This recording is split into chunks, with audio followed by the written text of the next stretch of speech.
அன்புள்ள கும்ப ராசி அன்பர்களே வணக்கம்.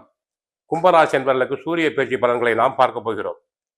சூரிய பகவான் 15ஆம் தேதி இதுவரை 4ஆம் இடத்தில் அர்த்தாஷ்டம சூரியனாக இருந்தவர் 5ஆம் இடமாகிய பஞ்சம ஸ்தானத்துக்கு செல்கிறார்.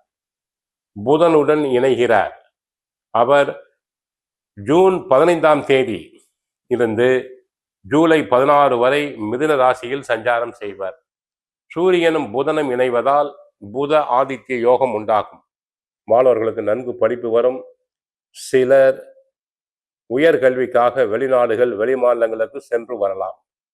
குறிப்பறியும் சக்தி, பிறர் மனதில் உள்ளதை தாங்கள் எளிதாக எடை போட்டு விடுவீர்கள். அந்த குறிப்பறியும் சக்தி தங்களுக்கு உண்டாகும்.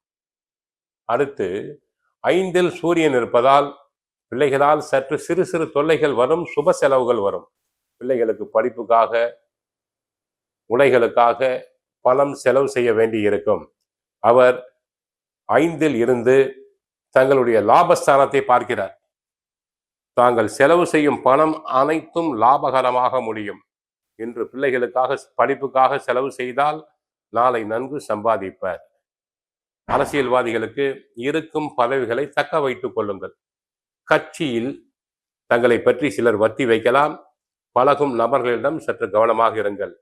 ஏனென்றால் ஏற்கனவே 7.5 சனியில் தங்களுக்கு 2ஆம் இடத்தில் குடும்ப சனி நடைபெற்று கொண்டிருக்கிறது.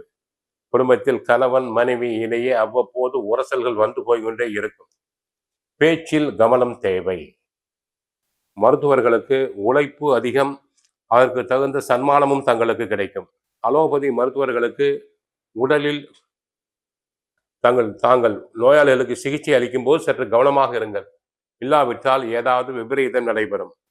தந்தை வழி தொழில் செய்வோருக்கு சிறிது கடினமாகத்தான் இருக்கும். தொழிலை நன்றாக கற்றுக்கொண்டு தொழிலை செய்யுங்கள். தங்க ஆசாரிகளுக்கு ஓரளவு வருமானம் இருக்கும். கையை கடிக்காது.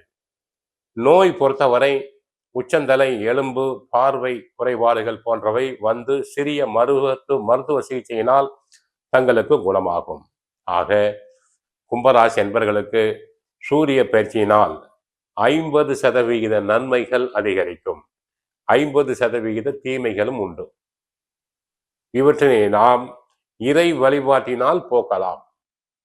தினமும் சூரியனுடைய ஆதித்ய ஹிருதயம் பாராயணம் செய்யுங்கள். தினமும் சூரிய நமஸ்காரம் செய்யுங்கள். கோயிலுக்கு சென்றால் சூரியனையும் சிவபெருமானையும் வழிபடுங்கள். சூரிய நாராயணனை வழிபடுங்கள். மற்றபடி இந்த சூரிய பயிற்சியினால் நன்மைகள் அடைய இறைவனை பிரார்த்திக்கிறோம். வாழ்க வளமுடன், மங்களம் உண்டாகட்டும். ஹரே கிருஷ்ணா, ஹரே கிருஷ்ணா.